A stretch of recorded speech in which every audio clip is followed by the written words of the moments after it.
A cop slapped a judge in open court and thought he'd walk away. He had no idea who he just hit. Nobody walked into courtroom 3C expecting history to be made that afternoon.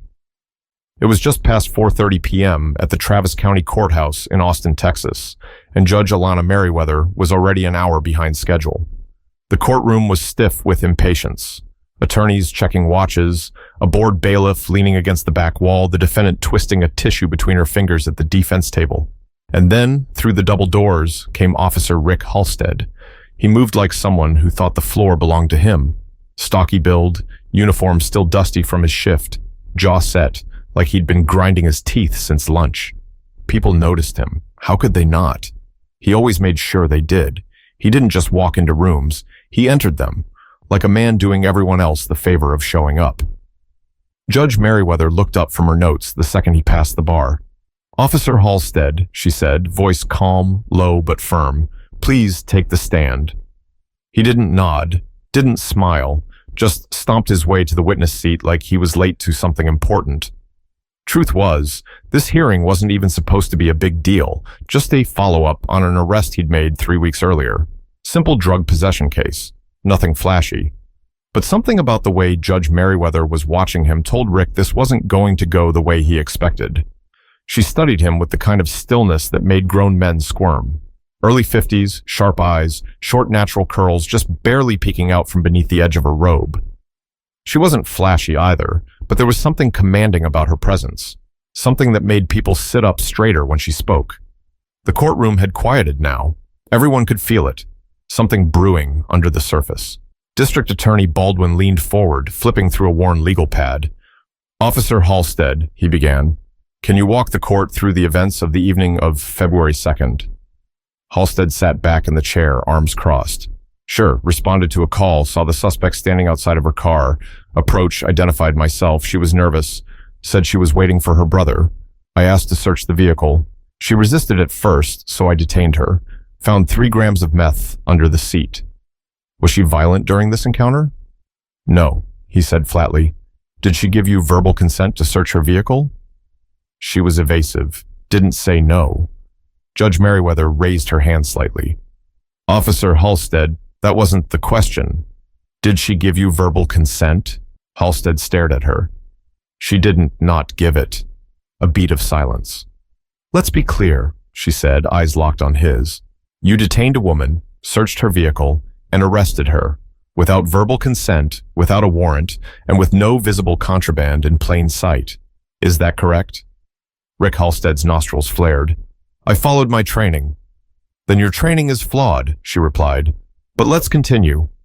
You could feel the shift in the room. The air got heavier. Halstead sat up straighter, his knuckles whitened as he gripped the edge of the seat. Baldwin cleared his throat. Officer, your body cam footage was submitted into evidence, but the first 4 minutes are missing. I had technical issues, he muttered. Convenient, Judge Merriweather said under her breath, but loud enough. Halstead looked up sharply. What's that supposed to mean? He snapped. It means this court takes gaps in police footage very seriously, especially when that gap happens to cover the entire interaction before a citizen was detained.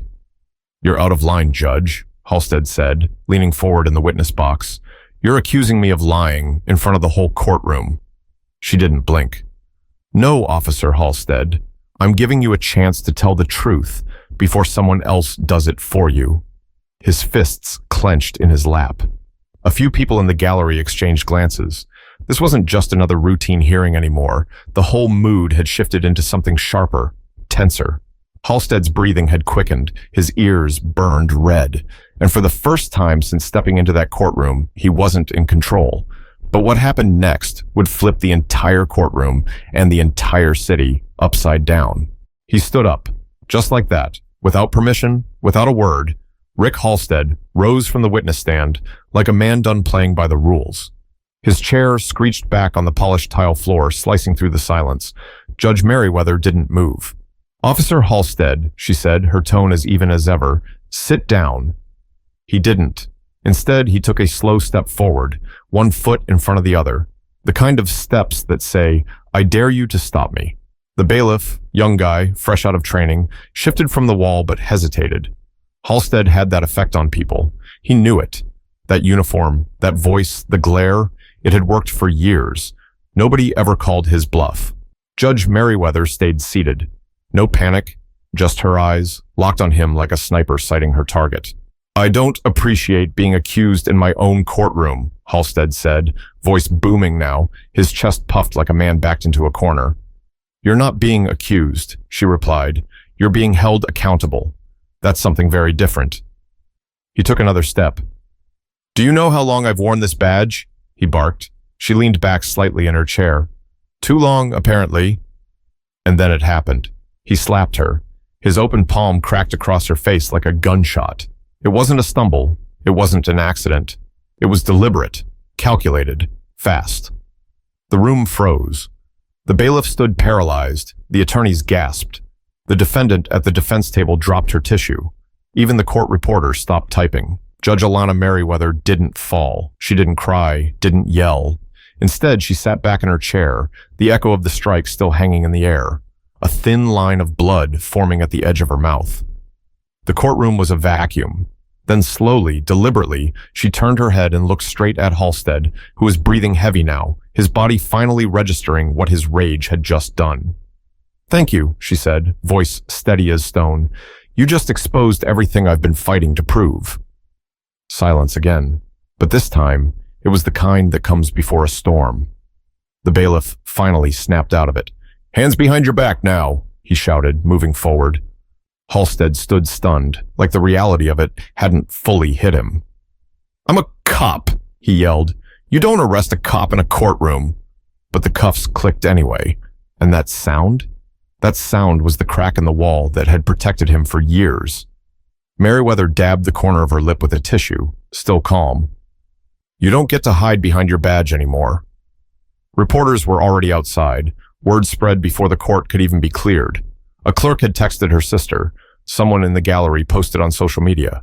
Within 15 minutes, 3 local journalists were outside with cameras. By dinner time, a shaky phone video had already made it to the front page of Twitter. That video showed everything, the disrespect, the power trip, and the slap. But what it didn't show was what came next, when the justice system had to answer for years of pretending this sort of thing didn't happen. But this wasn't just about one slap. It was about all the times there wasn't a camera and all the people who never got to speak back. The courtroom emptied fast. Halstead had to be walked out with 2 deputies on either side of him, shouting about protocol and respect the entire way. He was trying to make it sound like this was just some misunderstanding, but his face, tight, pale, sweating, said he knew better. Judge Merriweather remained seated for a moment longer, tissue still pressed to her lip, blood staining the edge. She didn't want pity. She didn't want gasps. What she wanted was for someone to finally see. She stood, adjusted her robe, and stepped away from the bench without a single word. In the hallway, it was chaos. News vans were pulling up already. Reporters were scrambling, live feeds firing up with headlines they hadn't even had time to verify. But the footage, recorded from 3 different angles, thanks to a defense attorney, a gallery witness, and a random college student interning for extra credit, didn't need words. It was clear. A uniformed officer had slapped a sitting judge in open court, and that judge was a black woman. No one had to explain the weight of that. Within 4 minutes, the story was online. Local: officer assaults judge in courtroom outburst. Regional: Austin cop attacks, judge over routine questioning.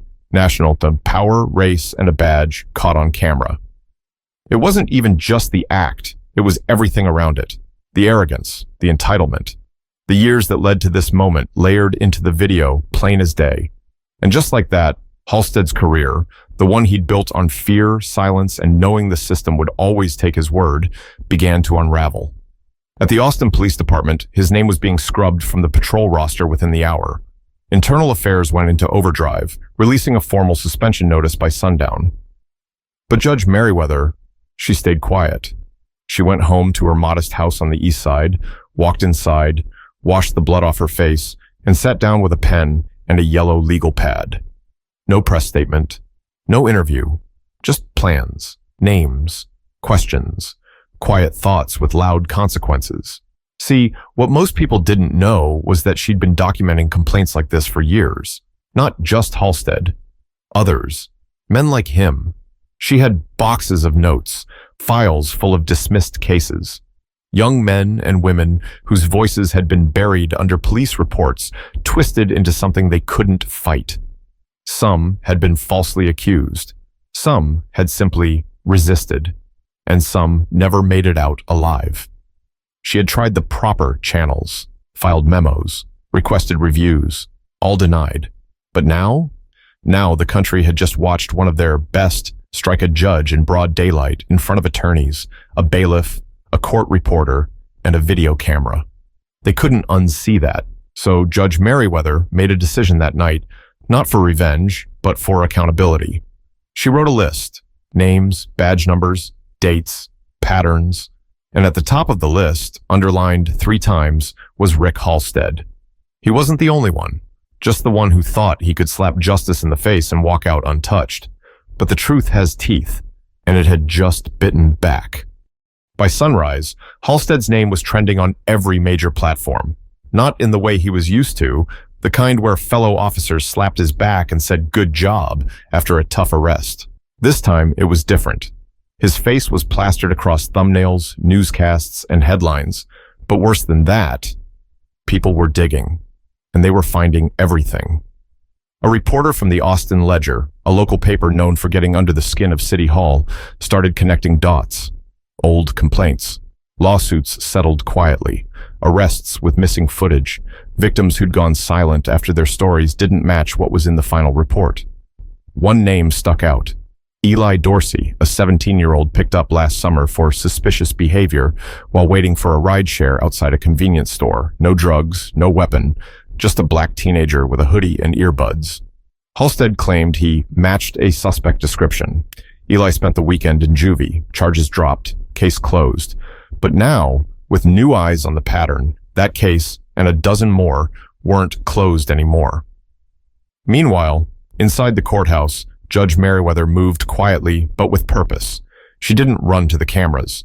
She ran straight to the chief judge's office with a stack of files under her arm. She requested immediate reviews on 15 prior cases, all involving Halstead. The chief judge, an older white man who'd played it safe for most of his career, looked like he'd swallowed a lemon. "Alana," he said, trying to keep it calm, "do you really want to open this door?" She looked him dead in the eye. "The door's already off the hinges, Henry." Outside, protests had started forming. Nothing explosive. Not yet. But people were showing up with signs. Former defendants, civil rights organizers, teachers, parents. People who'd lost trust in the system long ago, but now had something they hadn't had in years. Proof. Footage of power being misused. And not just in some back alley or during a traffic stop. In a courtroom. The one place people thought justice still mattered. A civil rights attorney named Trina Lockett, who'd been fighting Halstead's coincidences for years, finally got the break she needed. She filed a motion to reopen 5 suppressed cases. That same day, the district attorney's office quietly dropped all charges in 3 pending cases tied to Halstead's reports. No press release. Just cold panic behind closed doors. At the police department, morale was crumbling. Officers who had once defended Halstead were suddenly distancing themselves. Statements like, "He's not who we are," and "He made a mistake," floated around like excuses in a sinking ship. But Judge Merriweather wasn't interested in their damage control. She was busy meeting with community leaders, legal advocates, and investigators. She didn't want headlines. She wanted change. And she was finally in a position to demand it. Every time a door opened now, someone had a question. Every hallway in that courthouse echoed with rumors. And the man at the center of it all? Halstead was under house arrest, hiding in a gated suburb just outside of Pflugerville, pacing his living room and yelling at a lawyer who couldn't spin this into anything except what it was. Assault. On a judge. On camera. He kept saying the same thing over and over again. "She pushed me." But nobody was buying it. Not anymore. Because the public wasn't just watching. They were remembering. And everything that used to get swept under the rug was being dragged into the light, one dirty case at a time. By the end of the week, Judge Merriweather's chambers looked more like a war room than a workspace. Stacks of old files were spread across every surface. Her legal clerk, Donovan Reese, was running on 3 hours of sleep and bad coffee, cross-referencing past police reports with recently leaked disciplinary records. What they were building wasn't a case against Halstead. It was an autopsy of a system that had let him thrive. "Look at this," Donovan said, holding up an internal complaint form from 2019. 3 officers reported Halstead for excessive force. All 3 were reassigned within a month. Merriweather took the paper, skimmed it, and dropped it in the growing folder labeled Retaliation. The more they uncovered, the more impossible it became to pretend this was just about one man. Meanwhile, public pressure was hitting a boiling point. People weren't waiting for the courts anymore. They were demanding answers in the streets. Outside City Hall, crowds had doubled every day.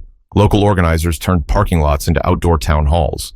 Teachers, nurses, bus drivers, veterans, people from every neighborhood were stepping forward to say what they'd held in for years. We knew.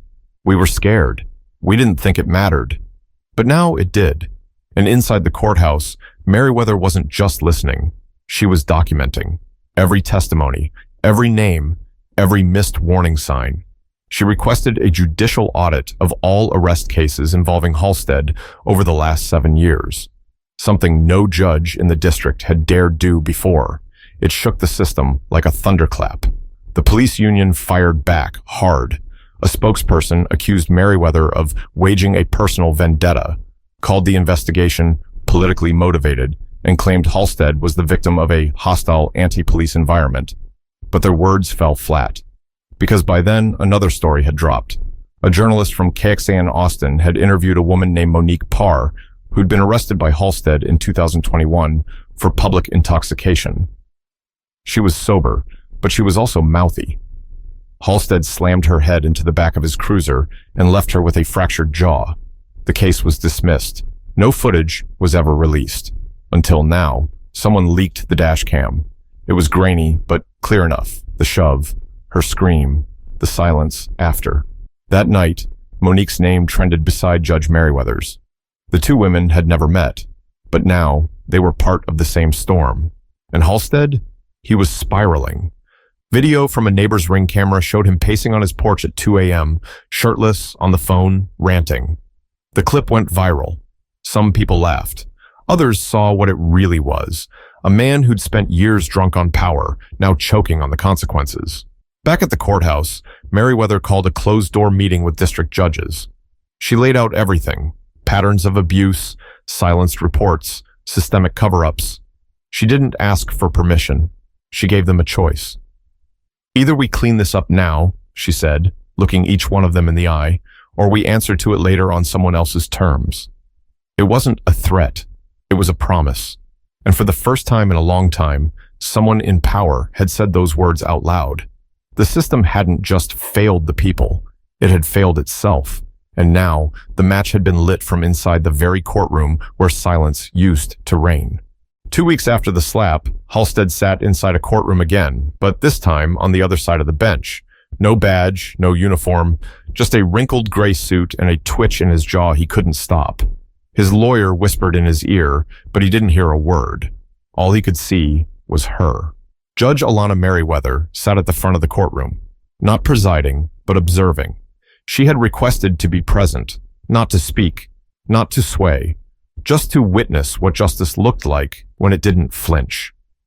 The prosecutor laid out the charges with surgical precision. Aggravated assault on a public official, abuse of power, tampering with official police documentation, pattern of misconduct over 7 years. Halstead's defense was weak. Emotional stress, career fatigue, decades of public service. The courtroom barely blinked. The jury didn't need long. Guilty on all counts. As the sentence was read, Halstead stared at the floor like it owed him something. He never looked up. Not even when he passed Merriweather on his way out in cuffs, but she watched him, not with anger, not with revenge, with resolve. Outside the courthouse, cameras waited again. Reporters shoved mics into faces, but Merriweather kept walking. At the bottom of the courthouse steps, a group of young students stood holding handmade signs. One read, "Protect us like you protect your own." Another, "Justice doesn't wear a uniform." Merriweather stopped and looked at them.